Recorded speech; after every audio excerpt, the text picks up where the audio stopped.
Hello and welcome to Enchantment of Eternity's review for Phage, which is episode 4 of season 1 of Star Trek Voyager. This video is part of a series of videos where I review episodes of Voyager, one episode at a time. In this video I cover the first season episode, Phage. So Phage is the episode in which an away team including Chakotay, Kim, and Neelix beam down to a planet looking for dilithium, but instead they're ambushed by an alien who shoots Neelix and steals his lungs. He almost immediately dies, but due to some ingenious maneuvering by the Doctor, he manages to keep Neelix alive with a pair of holographic lungs, but it is only a temporary stopgap as Neelix is trapped in restraints and cannot move in order for the lungs to work. So Janeway chases down these aliens and tries to find them, and after a game of cat and mouse is finally able to corner them and beam them on a ship to find out that they're a group of aliens called the Vidiians, who are suffering from a 2,000-year-old plague that has ravaged them, and they all struggle to survive. And part of the things that they've turned to is stealing organs from other healthy beings and implanting them on their own. Neelix's lungs, for example, are now inside this young Vidiian artist, and the Vidiian has his protector, who is the one who stole the lungs, and apparently they have been modified and fit for this particular person and cannot be removed, even if they wanted to. So, forced with simply killing this guy out of spite, since she can't get Neelix's lungs back either way, she decides to let them go, but gives them a stern warning. The artist, having been grateful for Janeway sparing their lives, decides that they should help Neelix, since their medical technology is far superior to Starfleet's. So they go and discover that they can, in fact, transplant a lung into Neelix using their advanced technology, something the Doctor said he was unable to do. And Kes offers up her lung, and she transfer goes well, and they let the Vidiians go. Meanwhile, during this time, the Doctor and Kes kind of bonded a little bit, so the Doctor asked Kes if she would like to study as his new nurse, and she agrees. So, one thing I'll say about Voyager, and I didn't mention this yet, I'm up to episode 4, but I'll mention it now because I think it's important. At least my personal experience going through Voyager this time around, and how it may differ from going over through the other shows. Because if you're familiar with my channel, you may know I had already covered all 5 Star Trek shows when I did the season by reviews, where I'd watch an entire season, do like a 2-hour long video where I quickly go through each episode of the season so basically I watched the entire show of each show and did these, season by reviews. But this is different because I'm going through each episode separately and doing like hour-long videos for every single episode, so it's a lot more involved and a lot more intense. But the thing is that there wasn't much turnover between doing the other Star Trek shows and the season-long reviews to the episode by reviews. The original series, for example, there was only like 6 months in between, because I did like the season by reviews for the original series at the start of 2022, and I started the episode by episode review at the end of 2022. So there was barely a break in between, which means like that show was still very fresh, extremely fresh in my head when I was going by each episode. Whereas TNG, there was a couple years more difference. I think there was like probably 2 years, depending on which part of TNG. A difference between when I did the season by reviews to when I did the episode reviews, because I think it was just like 2022 or something, or 2021. It was only like a 2 or 3 year difference.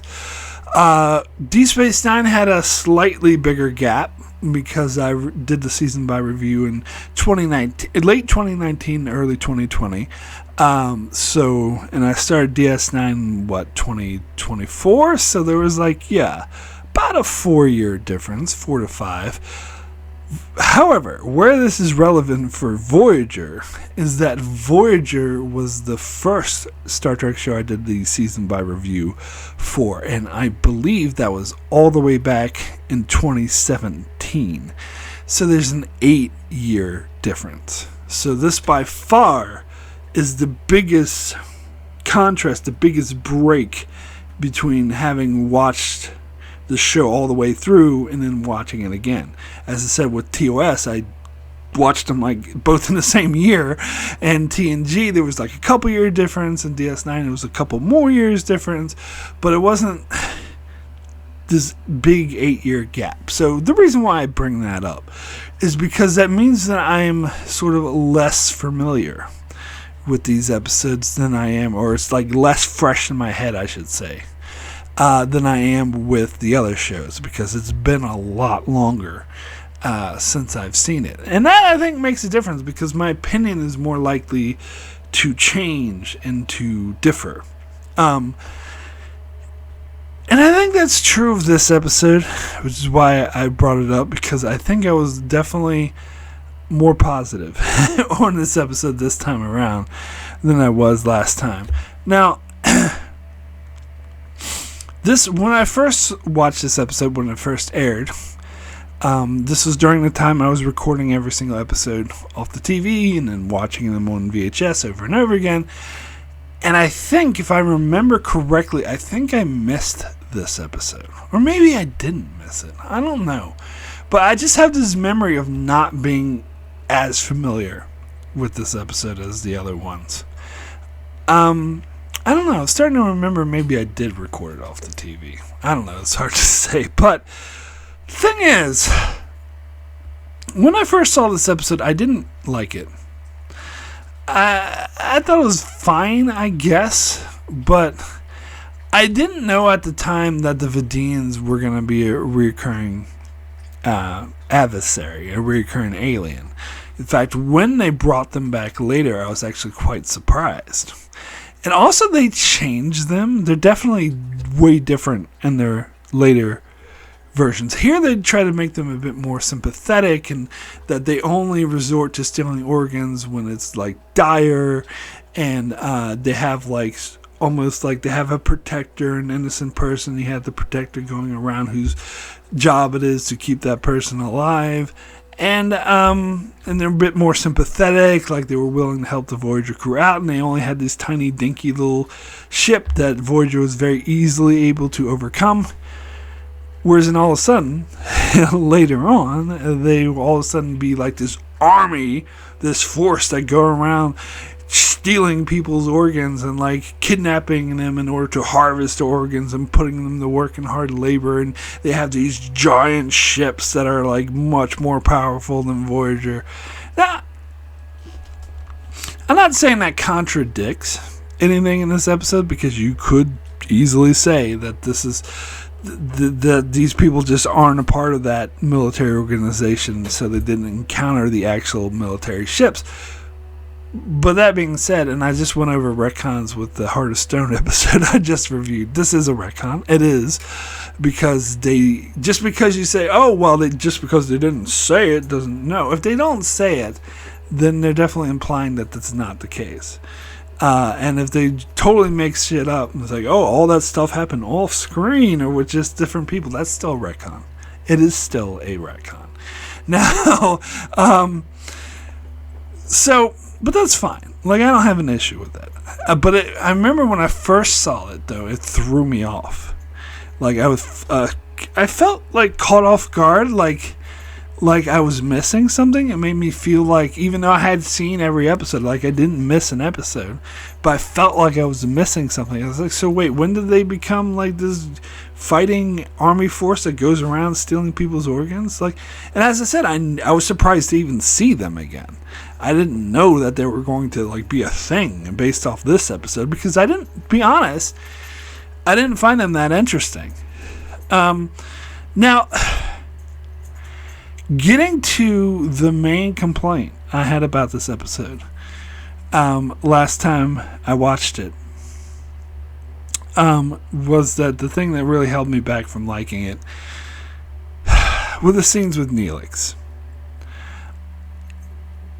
it annoyed the fuck out of me when he was lying in sick bay and like, doctor, I'm breathing, and like freaking out and like being jealous. Oh, the Tom Paris, he's just one walking hormone, and like just being a dick. And like, and even now, like, it's not like those scenes are better for me because even now, watching it just yesterday, when I was watching that scene in particular, and mainly it's just one scene, to be fair. I mean, he's kind of annoying in a couple, but there's that one scene that's the worst. When I was watching that scene where he's like freaking out and being very annoying to the doctor, and like, I don't belong here, get me out of here, and just being a dick, and like, oh, maybe you should sing for me or whatever. He's just being a total dick. And when I was watching that scene, I was thinking to myself, like, what writer like put this to paper, and what producer looked at it and said, oh, this is good, let's film this? Like, this is one of those cases, like, why would they think this is something that audiences want to watch? Like, what is, I was just, not saying it to be a dick, but just wondering, like, what are they trying to say?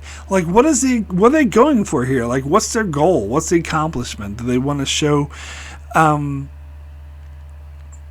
that how people can be claustrophobic, and how claustrophobic and intense that situation is, and that he's not coping with it because he's not built to deal with it? I mean, sure. I mean, that could be it, but I don't know if this, I would say that the scene accomplishes. Like, I don't really think it's necessary to subject the audience to this highly annoying scene with him like bitching about the ceiling and shit, and just being a dick, like an annoying little dick to the doctor. Like, I realize that he's like in a serious medical condition. He's essentially paralyzed from the neck down, which especially for someone who's not used to being very active, it's a very sort of, I can see it as being a very jarring thing, and I could definitely have sympathy for people in that situation. But that doesn't mean that it's going to be entertaining for an audience to watch someone just being an annoying prick. Like I think there's better ways to like explore how being in this medical condition could affect someone's psyche.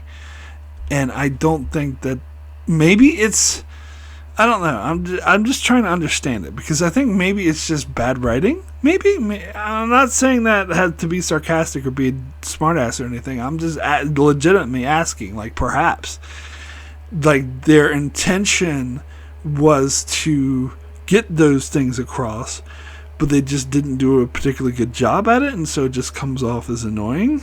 Or maybe, I don't know, maybe they wanted it to be annoying, but if so, I'm thinking, like, why? Why? I get if the answer to the why is because they want to get across what it's like to be in this horrible situation,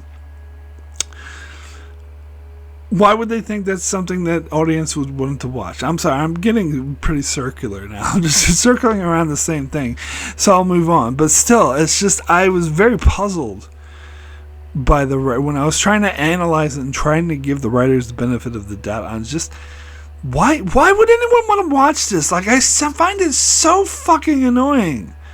Like, and I get why I was like, no, this episode sucks. Because I just didn't like those scenes at all. That being said, as I mentioned, I actually liked this episode better this time around, because I realized that's just one scene, and he is a bit annoying in a couple other scenes, but it's not as nerve-wracking as that one scene. So I think last time I reviewed that, I said, oh yeah, the whole episode is just Neelix being a dick and lying around being annoying as fuck. But that's unfair. It's not the whole episode, it's just that one scene. And I actually appreciated the main storyline better, because I thought, I don't know why, but for some reason I didn't find the Vidiian chase scene that interesting before, but this time around I was more invested in it. See, that's the difference that the 8-year break makes, I think, because I think I didn't have that big of a break in between the time I'd seen that episode previous to that. So I think having that large gap does make me sort of look at it differently, and I actually quite enjoyed it. I think that was a pretty intense sort of cat and mouse theme they had with Voyager trying to hunt them down, that the ships were, equal in terms of speed, but Voyager had a lot more firepower, and so they knew that, so they had this asteroid that was like, whole mirrors and they went there to sort of hide and try to trick Voyager, and all at the same time they had like something that was draining Voyager's energy, so that created a ticking clock. So this, and then the scenes with the Neelix, as annoying as they were, again, it was mainly that one, but they also hammered home like the urgency of the situation, just how dire Neelix's situation was, and that they really needed to hurry up. It put that sort of ticking clock element, that tension to it. So I actually think it's really good. Like, I didn't think that before, but I think the whole cat and mouse chase and the whole mirrors and the tension of how determined that Janeway is, and plus you get the character interaction, just the normal banter between the bridge crew, I think is better in season 1 than it will be in later seasons. It's just, you had that sense of familiarity with like Tuvok being like, oh, I know you so well, and because as soon as they saw that the Vidiian ship went into that asteroid, Tuvok was like, don't do what you're thinking. The way he phrases, like, I would reconsider what you're about to do, or something like that. And Janeway is like, why, you know me so well. She's like, one of these days I'm going to surprise you, but not today. It was cool. It was like good, like, banter interaction. And I do love how, and again, you're starting to weave like Chakotay into the crew, starting to build his working relationship with Janeway, because he was the one that came up with the idea to use the phasers as a searchlight, to sort of put it on the lowest setting so it could just bounce harmlessly, keep bouncing off the walls until it hits the other ship, which was actually kind of brilliant. So yeah, it's a fascinating sort of detective, cat and mouse, try to find them things. I actually think that really, really worked. Now, I do have an issue with the scene where Janeway encounters the other Vidiians. And I think this is what I made fun of last time I reviewed it, where Janeway is essentially like, okay, fine, you just tried to kill and effectively killed one of my crewmates, but you're free to go, you can go, but be warned, if you ever do anything like this again, I am going to give you a stern talking to and wag my finger at you. This is what did she say? She was like, if any incursions come to my crew, even a minor one, like, we will deal you out with the deadliest of force. And I'm like, that is such an empty threat, because you're letting them go. They just essentially killed one of your crew members in the most horrific way, and you're doing nothing about it. So if you're saying, I warn you, next time we're going to kill you, like, why don't you do something about it now? Like, I get, like, so they address this because she's not willing to execute this one dude, because nothing good would come of it. They're not going to save Neelix's life. It's not going to make any difference to Neelix, so it would just be a revenge execution. And I get why that goes against Starfleet principles. And the other thing is, she said that, well, if Starfleet was nearby, we would arrest you and turn you over to authorities, but we're in the middle of fucking nowhere. There are no authorities to turn you over, so I can't just throw you in the brig for, the next 40, 50 years or whatever. So I get that dilemma. But there's got to be something in between killing them, locking him in the brig forever, or brig, or letting them go. Like, there needs to be something in between those. Let's do these extreme harsh punishments to now you're free to go. There needs to be something in the middle.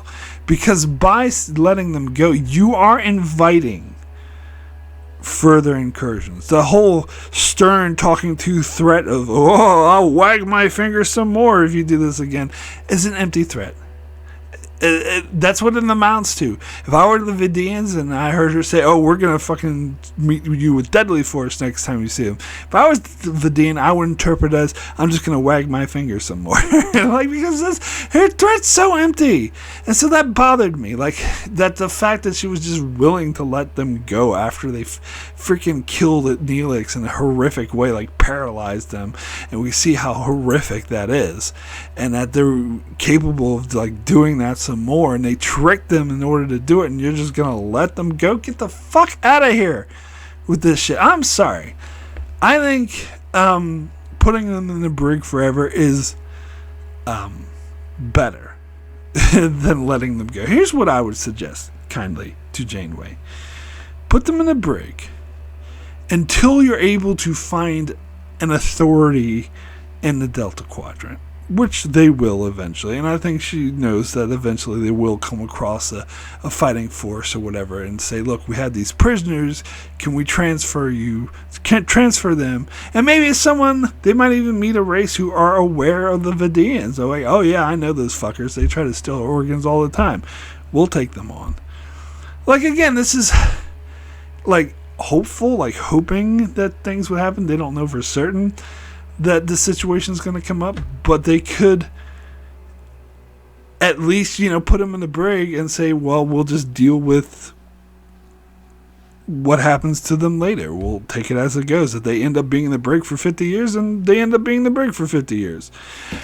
You can't just let them go. Like, that's just ridiculous. And it's just made, and this is where we get into the uneven writing for Janeway, because I just had a huge issue with this scene. The way, because she's acting like very sort of incompetent, I think is the word I'm looking for. She's very sort of upset and sort of screeching. It's like, I don't have the luxury of putting you in the brig, and what am I going to do this? And what did I do? It comes off as incredibly weak. I'm sorry, that's a bad captain move. And I think this is the studio interference or some of the writers trying to say, oh, we need to bring out her femininity or whatever. We have to show her that she's a woman captain. This is something a lot of the writers like Jerry Taylor and Kate McGrew herself talked about, how this kind of thinking that the studio had kind of ruined the character a bit, or kind of hampered the show of them thinking, oh, we got to show a woman captain instead of a Starfleet captain, and it doesn't matter what their sex is. And yeah, and so I think, and there's some signs of that through the show where that thinking kind of fucks things up, and I think this is an example of that, because I think she comes off as an ineffectual, incompetent captain in that scene. You might think I'm being too harsh, maybe I am, but that was just my interpretation of it. I'm gonna wag my finger some more if you ever do this again. But of course, her showing mercy is what led them to go and heal Neelix. So, but here's what I'm saying though. If she said, I'm gonna throw you in the brig for fucking ever for doing this, is unacceptable what you did, maybe then one of them would have been like, especially the maturer dude, would have been like, hey, what if, no, let's like negotiate here. What if we're able to restore your crew member's lungs and bring him back to health? Will you let us go then? And then Janeway is saying, oh, absolutely. If you're able to fix him, I will let you go. That would be good captaining. That would make a lot more sense. And don't tell me that the fucking Vidiian, especially that mature dude, wouldn't say that. He 100% would say that. If Janeway was like, okay, we're going to lock you in the brig forever, they would be like, wait, let's bargain here. He 100% would do that. 100%. And that would be better captaining rather than, oh, you just fucked us up and I'm just going to do nothing about it except give you a stern talking to. Fuck that shit. Bad captaining. Sorry, but it is. It invites more raids. They're just lucky in this situation that Matora ended up being a stand-up guy and appreciated the gesture. And I can see how maybe it's the writers being like, oh, they're being high up with their high up Starfleet principles. When they showed mercy, the others appreciated it. But like, there's some cases where, in some episodes where I think that works. I think it's kind of, I mean, it works here, but it's kind of convoluted because there was no guarantee that that would be his attitude. If they had captured those other Vidiians from the episode Faces, they would have been like, all right, fine, thanks for letting us go. Next time we see you, we're going to rip your fucking face off. But anyway, sorry. Anyway, face off. Well, I'll get to that episode when I get to it. So now getting into Neelix. I did a live stream a few years back talking about Neelix. It's all about Neelix. I did a Neelix live stream where my thesis of that stream was that Neelix is a very mixed bag. A lot of people hate Neelix. I hear all this Neelix hate. Oh, he's the worst character. I can't stand him. He's so annoying. Fuck Neelix. But here's my stance on the Neelix issue. It depends who's writing for him. I think there's some episodes where he is a very good, very interesting character, and there are some episodes where he's annoying as fuck and written terribly. And they're pretty even. And in fact, in that live stream I went through the episodes. These are the episodes where they wrote for him well, and these are the episodes where they wrote for him poorly. And sometimes he's mid. Sometimes he's just, another character. This is, I would throw, in fact, I think I might have even mentioned this episode in the live stream. This is definitely in that poorly written category. Like, as I said, I won't go through it all again, but god damn, was he ever fucking annoying. And also, as I said, as much as I love Neelix and I love the Neelix-Kes relationship, I'll defend that. But as much as I do, his being jealous of Tom Paris, and they touch on it again, I'm dreading seeing that. It's so terrible. Oh, he's just one walking hormone. Why do they think that's interesting for a character? Why do they think that's good storytelling to have someone be an erratic, over the top, overprotective, jealous dick? But again, uneven writing, because sometimes they write their relationship extremely well, and that's sort of what I latch on to.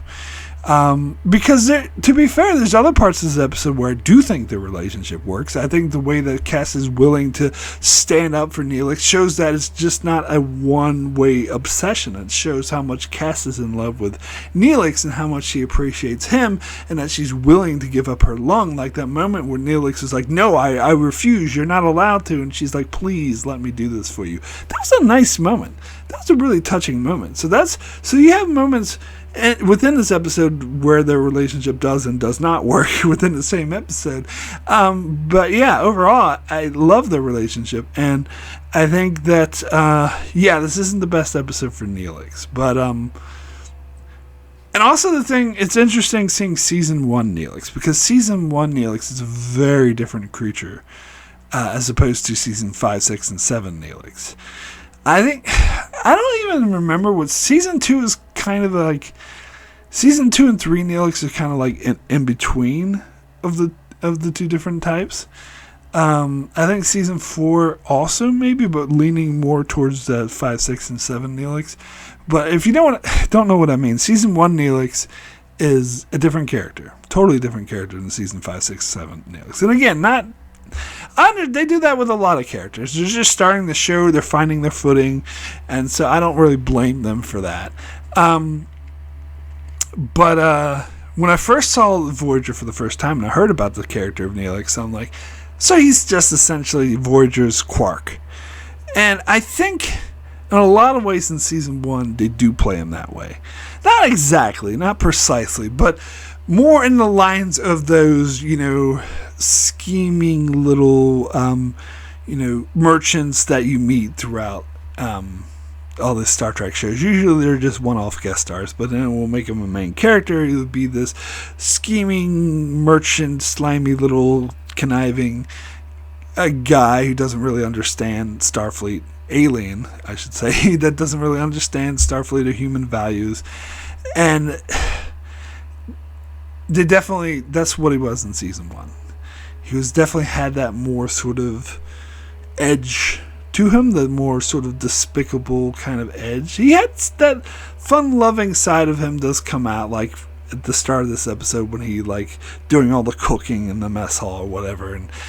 And why does Janeway have her own private lounge? What the fuck is this? But anyway, sorry. I don't want to get distracted by that. Neelix had every right to take that over. How dare Janeway be so fucking selfish? But anyway, sorry. I mean, not by having a lounge in the first place, but by, in their situation where they're low on resources, by wasting it. But anyway, sorry, I'm getting distracted again. Point is, Neelix is a different character in season 1.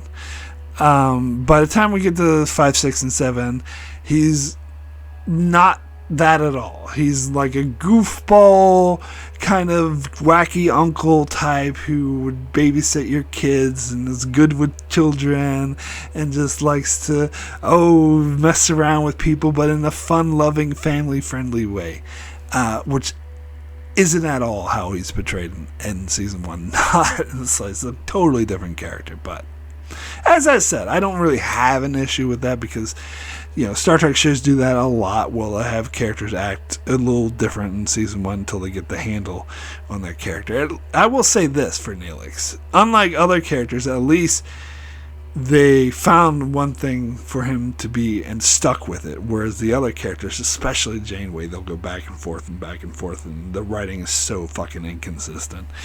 But anyway, other thing interesting about this episode is the Doctor. This is kind of serialized storytelling that Voyager was doing in season 1 is similar to the serialized storytelling that Strange New Worlds does, whereas each episode has its separate episodic storyline, but the character stories are sort of connected and build in this story. And this is true on several levels, like with the Maquis, with Seska, with B'Elanna, with Chakotay, and with Neelix to an extent, but I think most of all with the Doctor. I think the Doctor does have a very clear sort of narrative of at first just being this,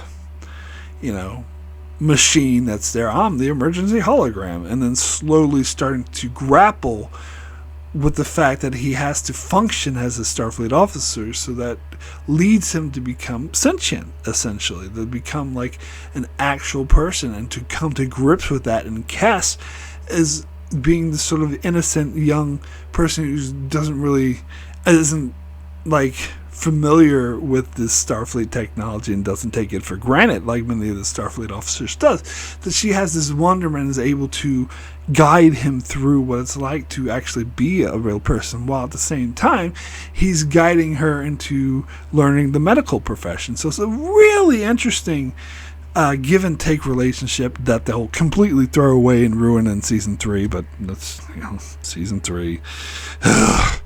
Get to that when we get to it. But if any character has a very clear story arc, and especially in these earlier seasons, it's the Doctor. And so I maintain that season 1 and 2, I can't believe some people were like, season 2 is too episodic. No, you're thinking of season 5, 6, and 7. Season 1 and 2 are definitely the most sort of serialized, but in that same way that Strange New Worlds is serialized. And it's when they stopped doing that because they freaking fired Michael Piller, it's when the show started going downhill. Well, we got one more good season out of it, season 4, but still, the show as a whole would have been better off if they kept this feeling. Anyway, So, I would now like to thank all those that support me on Patreon. It's very much appreciated. It does help me continue with my channel. I'd like to give a big special thanks to Brandon Neil Howes, Antarius, and Jordan Johnson. Thank you also very, very much for your strong support. I'd also like to give a shout out to Tyler Cease, Benjamin Mead, Greg Marley, Francisco, Chuck Hooks, Kyrie091, Anthony D. Benedictus, Ricky, Maddie Jester, Joel Lavals, Alessandro Migalisio, Norman Buchwald, Stephen Kennedy, Britton Berg, and Allison Fordyce. Thank you all so very, very much for your support. So we do have a few patron comments on this episode. I do declare we have a few Patreon comments. So first comment is from Kyrie091, who says, Phage, more like rage, because this episode sucks so bad it makes me so angry. Anywho, I like the episode. It's cool that we get to explore the backstory behind Spock and Pike on the early mission together. Seeing number one on the bridge was a big deal for the 1960s. Did they ever do any more episodes with the Telosians? There are later episodes that sort of have a similar race that want to study humans. It's a cool premise, and it really sets the stage for the Star Trek franchise to become the big deal it eventually became. Wait, are we talking about Phage or the Cage? Phage! Yeah, oh, that one sucks. Edit. By the way, I didn't get the comment. I didn't get a comment in time for Meridian, but if I had, it would have been Mershidian. I don't know about Mershidian. I think maybe it's for the best you didn't get in for that one. Yeah, Rage is... Yeah, I mean, it's fine. It's definitely not... It's not one of their best, but it's not one of your worst either. I'm always so judging of your puns. I come to expect a lot of you, Kyrie091. But I do like your diatribe about the cage. Like, I didn't get that at first. Like, wait, what the fuck is he talking about? Kirk and Spock, Pike and Spock. And I was like, oh, right, the cage, the Phage. I get it. Anyway, next comment is from Norman Buchwald. He says, after 2-time shenanigan episodes, we finally get to meet another interesting race and an interesting challenge for a ship that's lost in the Delta Quadrant. The Vidiians are definitely an interesting race that is desperate, one that is killing and taking organs to prolong their lives for who knows how long. What happens to Neelix probably should have informed Chakotay that for his non-Starfleet trained personnel, mostly from the Maquis, that he should probably be more cautious and not have those who are not well trained be on away missions until they have such training. And Janeway is provided the dilemma of what to do with the two when she captures them, and the quandary of taking Neelix's lung back from one of them. That, by the way, is perhaps the most compelling scene of the season, and demonstrating who Janeway is as a captain who, unlike Kirk, Sisko, or Picard, has to deal with the dilemma of being so far away. So, lots of potential good stuff. The problem, Neelix is a very annoying victim, and I know the intention of the showrunners is to have the audience find him endearing, and an episode like this root for his survival, but nope, it did not work. And it most certainly was not Ethan Phillips' fault. Unlike later in the series, where more than often our holographic doctor comes up with so many life-saving and evolution-reversing decisions into the effect, the Vidiians actually responded with a solution to help save Neelix. Why Neelix does not know the Vidiians, who knows? But as the audience sees clear signs from the first 4 episodes, his claims of his wide birth of knowledge of this area in the quadrant is very exaggerated. So no problem there. Considering Kess's lungs are most adaptable for Neelix, I wonder, will we have a challenge in 8 years or so? But that's never addressed, although once in the oddest while a reference may be made to Neelix's lung singular. The episode, by the way, shows that Bareilles' continual existence, even if it didn't involve changing his brain, may not have lasted that long unless Bashir's new findings were unfortunately not available to the EMH. I will give this episode 7 lungs out of 10. Alright. So, just a slight little nitpick correction here. Didn't necessarily say that Kes's lungs was the most compatible for Neelix. The Vidiian guy said he could do anybody, like anyone would work, and Kes was the one who volunteered. So, I'm sorry. That doesn't really matter. I'm just being nitpicky. Yeah, you like the scene with Janeway talking down those Vidiians? Yeah. I didn't. I don't know. Didn't come off as a good captain for me. But yes, totally agree that Neelix is completely annoying. And if what you say is true, that the intention of the writers, of the showrunners, were to make Neelix endearing, boy, howdy, did they fail miserably at that in this episode. That's the last thing he comes off as, endearing. No. No. So next comment is from Ricky, who says, this episode was good. I liked the introduction to the Vidiians, and after rewatching the entire show a couple months ago, I've come to the conclusion that the Vidiians were probably the best antagonist alien race in Voyager, and it's a shame that they stopped appearing after Season 3.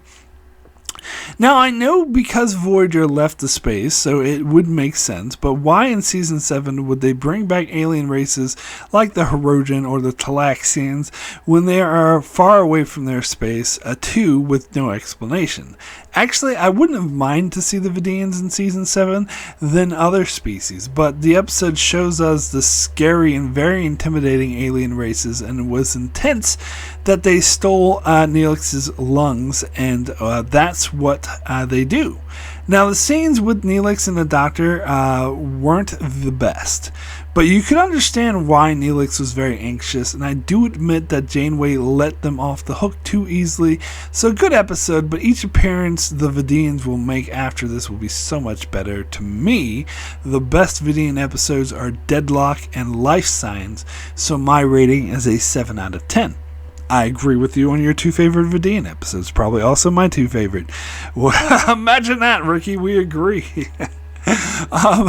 Sorry. But yeah, it's uncanny sometimes how much we agree with each other. But yeah, Deadlock and Life Signs, I think, are amazing episodes. Probably the best. And also, I agree with you on the Vidiians overall. I don't know. I'm still unsure whether or not I would call them the best Voyager original antagonist aliens. Reoccurring, so it doesn't count ones like the Devore Imperium or the Kremen, because they only appear in the one episode, or the 1-2-parter, if you say. So if you say reoccurring, then that means Vidiians, the Kazon, the Hirogen, the Malon, or the fucking hierarchy fuckers, whatever they're called. And I guess I wouldn't say the Vardwar, because they technically appeared in 2 episodes, but still, I wouldn't count them either. So out of those, I think, for me, it's between the Vidiians and the Hirogen. I think they're both up there, so it's hard to say. Maybe the Vidiians would be the slight edge. I think they're clearly the best out of the first 3 seasons, more interesting than the Kazon. That's for damn sure. But I will remind you that the Vidiians actually did appear in Season 6. They appeared in 1 episode, the one where Kes returns. Yeah. It was a flashback to, not flashback, it was time travel back to Season 2, so it was within the timeline of Season 2, but it was actually a Season 6 episode, so we did get to see them again. I agree, very interesting race. Alright, so next comment is from Antarius, who says, the Vidiians are one of the most interesting races of the Delta Quadrant. They are introduced in a typical Star Trek way. Although they have done a terrible thing, they are not pure evil, but instead are shown as desperate people in an interesting dilemma. Some questions remain. If they are so advanced in medical technology, why can't they replicate organs like Dr. Bashir, who's able to replicate even parts of the brain easily in life support? If they don't have that kind of technology, Captain Janeway could have given them the knowledge to erase their suffering. Luckily, the Phage affects Vidiians only since no quarantine procedures were enacted at all when the Vidiians were beamed to the ship. And was the planet with its fake dilithium readings designed as a trap? Obviously, yes, but this is not addressed in the episode, or maybe I missed it. The Doctor had some great scenes, and we already see a lot of reasons why he, in my opinion, became the breakout character of this show. The middle part of the weakest part of the episode. Next week on Star Trek Voyager, the ECH emergency cook hologram is discovered in the database, and Neelix loses his job because the hologram is clearly superior. My rating is a 7 out of 10. I know we haven't really started with them yet, but I really don't like all those Neelix cooking is awful jokes. Like, why is he the main cook then if his cooking is so terrible? And he seems very knowledgeable and very excited. Why do they have to do that? It's because it's funny. It's not actually funny. It's just dumb. Now, as far as the Bashir able to replicate organs, if you recall in the episode Life Support, which I just watched, and you probably did too, those replacements that Bashir replicated were not very good.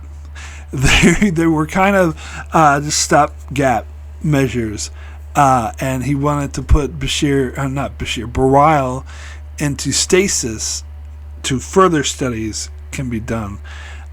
In fact, you specifically mentioned the brain. When Bashir did that, he essentially made Bareil into a part robot, where he was essentially not the same person. He was like, this is only the distant memory of a touch. So I wouldn't say that their technology is superior to the Vidiians. The Vidiians seem to have a better handle on things. Although, I think maybe it would have made sense if the Vidiians were able to replicate lungs rather than transplant them, but they wanted to have a storyline where Kes hopped up to save Neelix. So,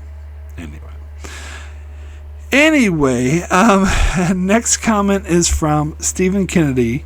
He says, Voyager really flew out of the gates. The Vidiians were an interesting set of aliens. The episode that destroyed them was Thick Tank. He said that on purpose. I know I changed the first word. I say you may have reviewed that episode already, so this is what I think of them scam artists. Back to the episode. I wonder how many rooms does Janeway own on Voyager? Even Deep Space Nine used her own mess hall twice. The start of the Neelix/Paris war over Kes. I guess Talaxians only have soap operas as TV shows. The Doctor has more chemistry with Kes than Neelix and Paris. I guess you already reviewed Tuvix. I wonder, do people use this episode as a comparison to what Janeway's disgraceful actions regarding Tuvix? I do like that episode, but Janeway was 100% right to get Tuvok and Neelix back. See, we can agree from time to time. Now I feel dirty now, or did I just sell out? So my rating is 8. I'm a doctor, Mr. Neelix, not a decorator. Did he say that a lot? And so, if so, did McCoy help with the design? Did Dr. Louis Zimmerman like the way he referenced everything out of 10? He does do the I'm a doctor, not a couple times. I know he does in his appearance in First Contact. He says, I'm a doctor, not a doorstop.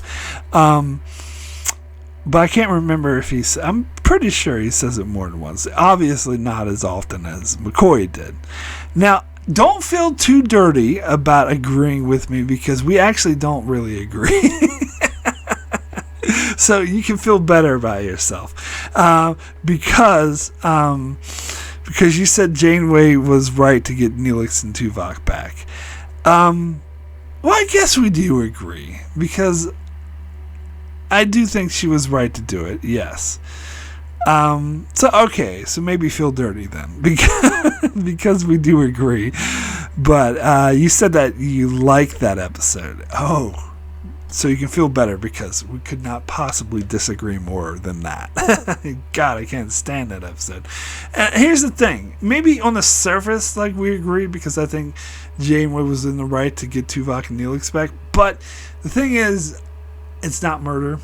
And that's where I disagree with everyone. In fact, I would go further and say I disagree with everyone. I think everyone's objectively wrong. They're drinking the Kool-Aid that the episode's trying to tell you by saying that it's murder, when clearly it's just taking two forms of the same person who were in one form and putting them back in their original form. It's the same thing as Enemy Within, when you get the two Kirks and you put them back into one form. You're not killing the old evil Kirk, you're putting them back to the original form. It's just a different variation of the same form. I don't get why this is such a hard concept for people to grasp, but because this 100% is the case. And that's why that episode sucks. It also sucks because it's meant to be a comedy, yet they play it as a serious, like, over-the-top, ridiculous melodrama. Like, I see that episode and I laugh hysterically. For me, it is the most funny, like, so bad it's good episode of Voyager. And people think it's good drama. Like, that's funny to me too. But anyway, sorry. God damn it. Can't stand that episode, as you know. And yes, I have already reviewed Tuvix, but I actually haven't reviewed Think Tank. So you can save your thoughts for Think Tank. I don't know if I agree that ruined the Vidiians. I just think it was kind of casual. The way he was like, oh yeah, by the way, we cured the Vidiian Phage. I would have liked follow-up to that. I would like confirmation on whether or not he is lying. I don't see why he would lie about that. But I don't know. I just wish that they followed up on it one way or the other. Anyway, thank you, patrons, so much for your comments. So, my rating for Phage out of 10... I'm going to give this an 8. Extremely good. Kind of a weak 8. Just like Neelix is weak. His fucking annoying tendencies. And Janeway, like, being, let me wag my finger. Next time you do this, I'll wag my finger at you some more. But other than that, it's actually a really good episode. It's got good character interactions between the Doctor and Cass, and Neelix and Cass, and Janeway and Cass. Actually, not really. I just wanted to say that. But the whole, like, cat and mouse thing of hunting down the Vidiians and like doing the House of Mirrors, like, that was clever. Like, it was a really interesting storyline. It was engaging. So yeah, I will go as far. And I think last time I reviewed this, I think I gave it a 6. So definitely went up in terms of that. So yeah, I'll give it an 8. Extremely good. So that is it for my review of Phage. So if you enjoyed this video, please be sure to leave a like, comment, subscribe. All that stuff really helps the channel if you want to help me out. And if you really would like to help me out, you could consider supporting me on Patreon. It's a link in the description below. I have different tiers, different rewards for different tiers, and I got a series of Patreon-only videos I do exclusively for Patreon supporters, where I will revisit reviews that are already made. Let's see what's coming up next on my channel. Saturday, I'll be reviewing the Deep Space Nine episode Destiny. Monday, leaving Star Trek for a bit to cover Season 2 of Severance. What an amazing season it's been so far. And Wednesday, I'll review the Voyager episode The Cloud. And then on Thursday, review the Deep Space Nine episode Profit Motive. So that's what's coming up on my channel. Be sure to check it out as I continue to cover Star Trek Voyager and Star Trek Deep Space Nine and many other Star Trek videos and other shows as well. So be sure to subscribe so you can keep up with all of that. And thanks a lot for watching.